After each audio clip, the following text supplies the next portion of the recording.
Tired of Google throwing up roadblocks when you just want to update your account info? Let's quickly troubleshoot that annoying "this setting can't be changed for your account" error, starting with the obvious: are you actually logged into the correct account? Double check by clicking your profile picture in the top right corner and making sure you're using the account you want to modify.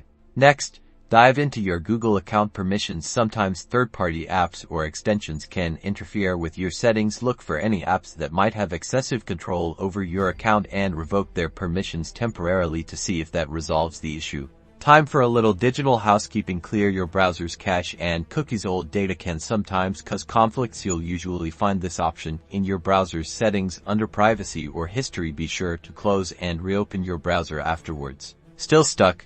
It might be time to contact Google support directly. They can provide account-specific assistance and diagnose any underlying issues that might be preventing you from changing your settings. Look for the help and feedback option within your Google account settings. And that's it. Hopefully, one of these steps has helped you regain control over your Google account settings. If you enjoyed this video, consider subscribing for more helpful tech tips.